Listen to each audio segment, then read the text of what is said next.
পশ্চিমবঙ্গের বীরভূম জেলার একটি ছোট্ট জনপদ, কিন্তু এই ছোট্ট স্থানটিকে ঘিরে রয়েছে শতাব্দীর পর শতাব্দী ধরে চলে আসা অসংখ্য কাহিনী, অলৌকিক অভিজ্ঞতার গল্প এবং গভীর আধ্যাত্মিক বিষয়। এই সেই তারাপীঠ, যেখানে প্রতিদিন হাজার হাজার মানুষ ছুটে আসেন মা তারার আশীর্বাদ লাভের আশায়।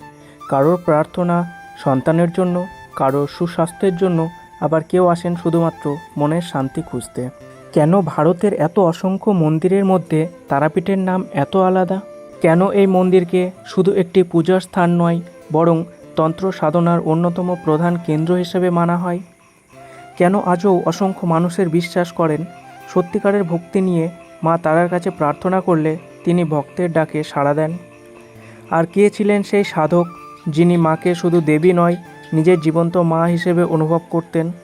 আজকের এই যাত্রায় আমরা জানাবো তারাপীঠের ঐতিহাসিক ও পৌরাণিক কাহিনী, শক্তিপীঠ হিসেবে এর মাহাত্ম্য, সাধক বামাখ্যাপার জীবন, মহাশ্মশানের রহস্য এবং এমন কিছু তথ্য যা হয়তো অনেকেই জানেন না।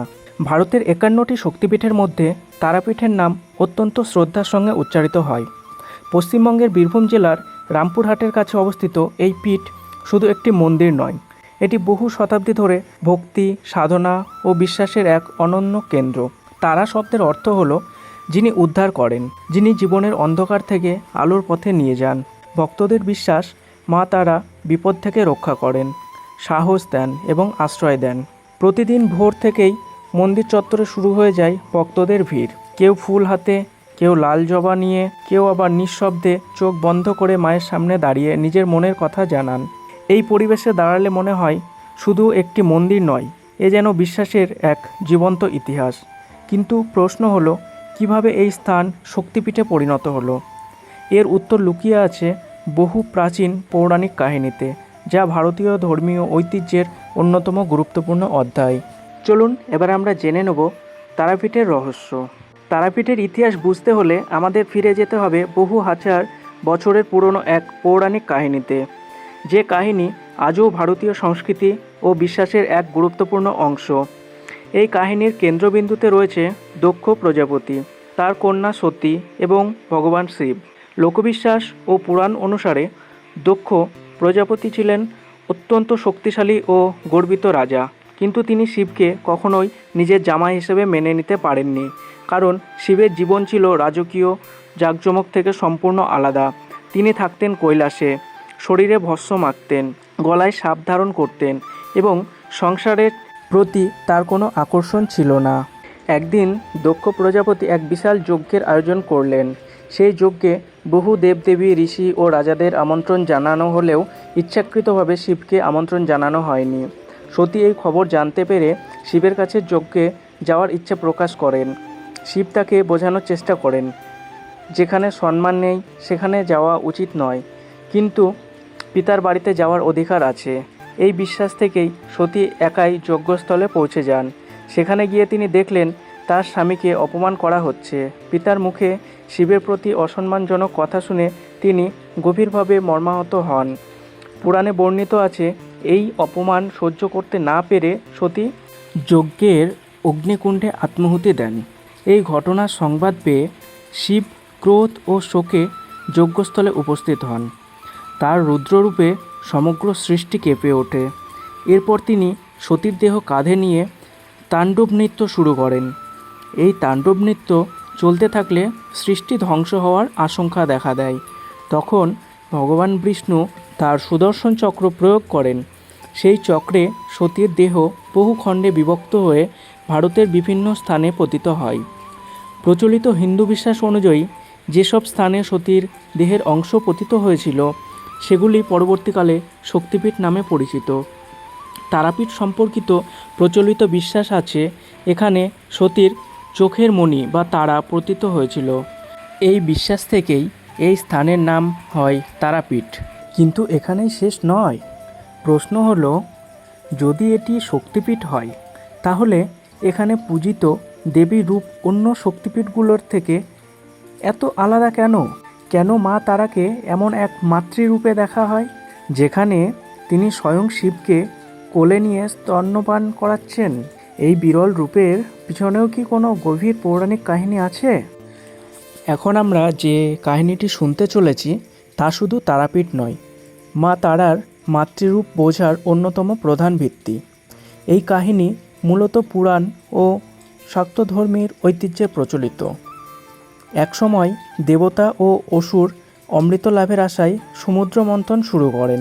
সকলেই ভেবেছিলেন মন্থনের প্রথম ফল হবে অমৃত, কিন্তু তার আগেই সমুদ্র থেকে বেরিয়ে আসে এক ভয়ঙ্কর বিষ, যার নাম ছিল হালাহল। এই বিষ এতটাই ভয়ঙ্কর ছিল যে তার প্রভাবে সমগ্র সৃষ্টি ধ্বংস হয়ে যেতে পারত। দেবতারা আতঙ্কিত হয়ে পড়লেন, কেউই সেই বিষ গ্রহণ করার সাহস পেলেন না। ঠিক সেই সময় মহাদেব শিব সমস্ত জীবজগৎকে রক্ষা করার জন্য নিজেই সেই হালাহল বিষ পান করেন। বিষ তার কণ্ঠে আটকে যায়, সেই থেকেই তার আরেক নাম নীলকণ্ঠ। কিন্তু বিষের তীব্র দহন ক্রমশ তার শরীরকে দুর্বল করে তুলছিল। দেবতা ঋষি সকলেই উদ্বিগ্ন হয়ে পড়লেন। তখন অদ্যাশক্তি এক অপূর্ব মাতার ধারণ হলো। তিনি হলেন এই মা তারা। প্রচলিত বিশ্বাস অনুযায়ী মা তারা শিবকে নিজের কোলে তুলে নেন এবং মাতৃস্নেহে তাকে স্তন্যপান করান। সেই মাতৃদুগ্ধের শীতলতা ও করুণায় বিষের জ্বালা ঠিক হয়ে যায়। এই কারণেই তারাপীঠে পূজিত দেবদেবীর অন্তর্নিহিত রূপ অত্যন্ত বিরল।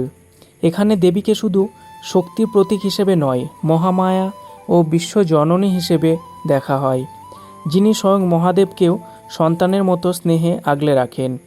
এই রূপের মধ্যে একটি গভীর দর্শন লুকিয়ে আছে। যিনি সৃষ্টির রক্ষক, তিনিও মায়ের স্নেহের প্রয়োজন অনুভব করেন, আর সেই মা হলেন মা তারা। আজও লক্ষ লক্ষ ভক্ত বিশ্বাস করেন, মানুষ যখন জীবনের সবথেকে কঠিন সময়ে অসহায় হয়ে পড়ে, তখন মা তারা ঠিক এই মাতৃরূপেই তার সন্তানদের পাশে থাকেন। এই বিশ্বাসই শতাব্দীর পর শতাব্দী ধরে ভক্তদের মধ্যে রয়েছে। কিন্তু একটা প্রশ্ন এখনও রয়ে যায়, যদি এই স্থান এতটাই পবিত্র হয়, তবে বহু শতাব্দী আগে এটি ছিল ঘন জঙ্গল ও নির্জন শ্মশান এলাকা। কিভাবে এমন একটি নির্জন স্থানে প্রতিষ্ঠিত হলো মা তারার মন্দির? এর উত্তর খুঁজতে আমাদের জানতে হবে এক প্রাচীন সাধকের কথা। তারাপীঠ আজ লক্ষ লক্ষ ভক্তের তীর্থস্থান, কিন্তু বহু শতাব্দী আগে এই স্থান ছিল সম্পূর্ণ ভিন্ন। চারিদিকে ঘন জঙ্গল, নির্জন পরিবেশ, আর পাশে বয়ে চলেছে দ্বারকা নদী। দিনের বেলাতেও খুব কম মানুষ এখানে আসতেন। রাত নামলেই এলাকা আরও রহস্যময় হয়ে উঠত। প্রচলিত কাহিনী অনুযায়ী এই নির্জন স্থানেই একদিন এসে উপস্থিত হন মহর্ষি বশিষ্ঠ। তিনি সংকল্প করেছিলেন মা তারার প্রত্যক্ষ দর্শন লাভ করবেন, কিন্তু সেই সাধনা মোটেও সহজ ছিল না। দিনের পর দিন, মাসের পর মাস, এমনকি বহু বছর ধরে তিনি কঠোর তপস্যা করলেন, তবুও দেবীর দর্শন পেলেন না। ধীরে ধীরে তার মনে প্রশ্ন জাগল, তার সাধনায় কোথাও কি কোনো ত্রুটি রয়ে গেছে? ঐতিহ্যে প্রচলিত এক কাহিনী অনুযায়ী তখন তিনি দেববাণীর মাধ্যমে জানতে পারেন যে এই সাধনার জন্য তাকে বিশেষ আচার ও উপাসনার পদ্ধতি শিখতে হবে। এরপর তিনি দীর্ঘ যাত্রা করে এমন এক সাধনা পদ্ধতি সন্ধান করেন, যা পরে তারাপীঠের তান্ত্রিক সাধনার সঙ্গে যুক্ত হয়ে যায়। আবার সেই নির্জন স্থানে ফিরে এসে তিনি একাগ্র চিত্তে সাধনা শুরু করেন।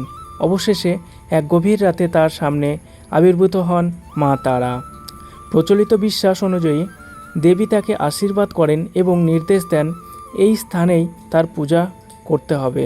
এই ঘটনার পর থেকেই ধীরে ধীরে তারাপীঠ সাধক ও ভক্তদের কাছে এক পবিত্র সাধনাক্ষেত্র হিসেবে পরিচিত হয়ে ওঠে।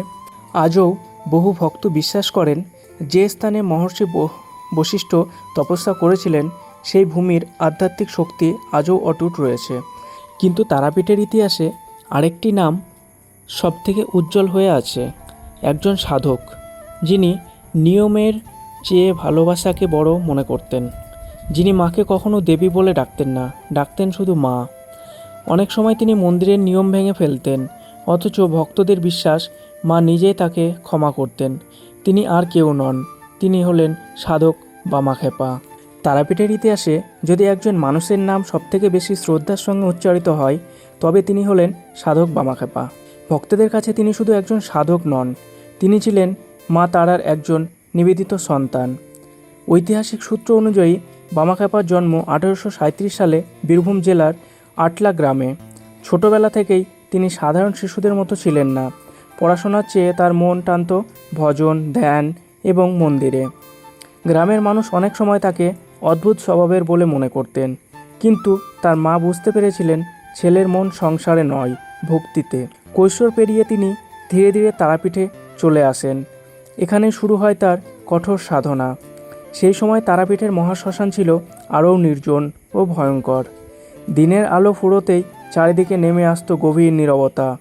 কিন্তু যেখানে সাধারণ মানুষ যেতে ভয় পেতেন, সেখানেই রাতের পর রাত ধ্যান করতেন বামাখ্যাপা। প্রচলিত বিশ্বাস অনুযায়ী তিনি মায়ের সঙ্গে এমন এক আত্মিক সম্পর্ক গড়ে তুলেছিলেন যেখানে দেবী তার কাছে দূরের কোনো শক্তি ছিল না, তিনি ছিলেন নিজের মা। এই কারণেই অনেক সময় তাকে মন্দিরে এমন আচরণ করতে দেখা যেত যা অন্যদের কাছে নিয়মভঙ্গ বলে মনে হতো। কখনো তিনি মায়ের ভোগ থেকে নিজেই খেয়ে নিতেন, কখনো আবার দেবীর সঙ্গে সন্তানের মতো কথা বলতেন, অভিমান করতেন, এমনকি হাসি ঠাট্টাও করতেন।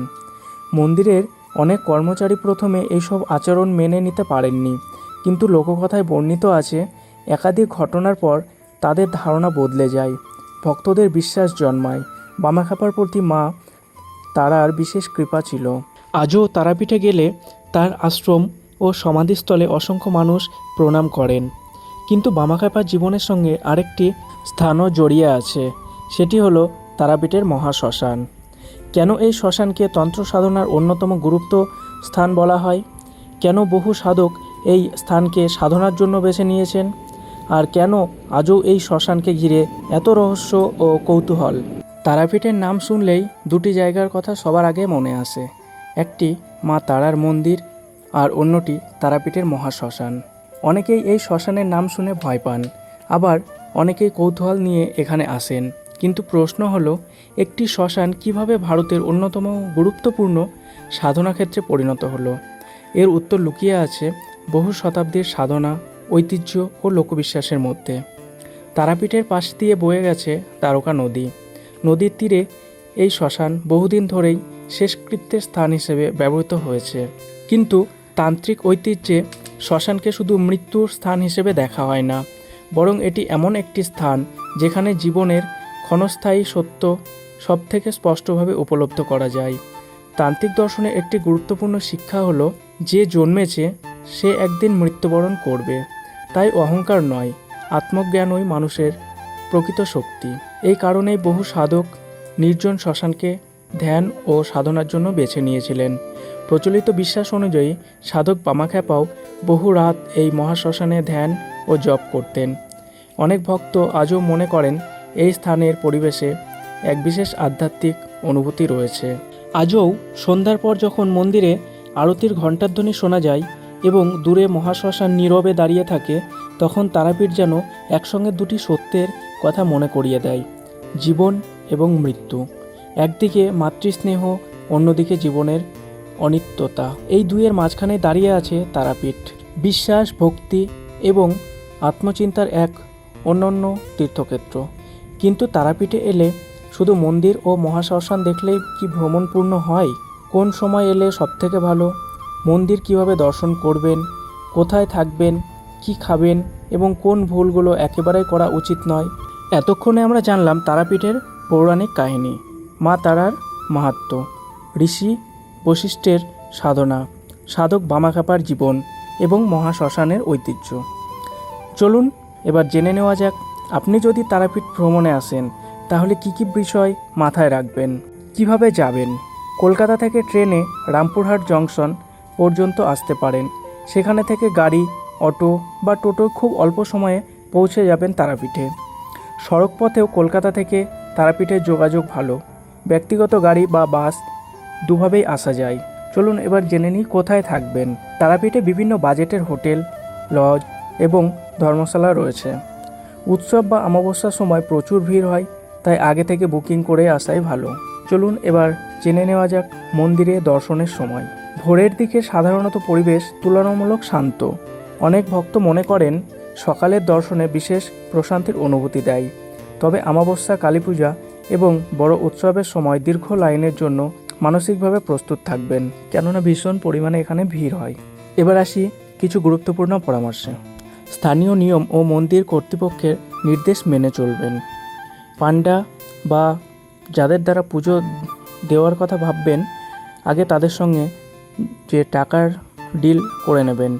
তো বন্ধুরা, তারাপীঠ শুধু একটি ধর্মীয় স্থান নয়, এটি এমন একটি জায়গা যেখানে ইতিহাস, লোকবিশ্বাস, আধ্যাত্মিকতা এবং মানুষের আশা সব কিছু একসঙ্গে মিলেমিশে আছে। কেউ এখানে আসে মানত করতে, কেউ আসেন কৃতজ্ঞতা জানাতে, কেউ আসেন শুধুমাত্র মনে শান্তি খুঁজতে। মা তারা সত্যিই অলৌকিকভাবে সকলের ইচ্ছা পূরণ করেন। আপনি যদি কখনো তারাপীঠে এসে থাকেন তাহলে কমেন্টে লিখে অবশ্যই জানাবেন আপনার সবথেকে স্মরণীয় অভিজ্ঞতা কী ছিল। আজকের ভিডিওটি এই পর্যন্তই। ভিডিওটি ভালো লাগলে অবশ্যই লাইক করে চ্যানেলটি সাবস্ক্রাইব করে দেবে ও পরিবার ও বন্ধুদেরকে শেয়ার করে দেবে, যেন এই অজানা তথ্য সকলেই জানতে পারে। আমি বিদায় নিচ্ছি। সবাই ভালো থাকবেন, সুস্থ থাকবেন। জয় মা তারা।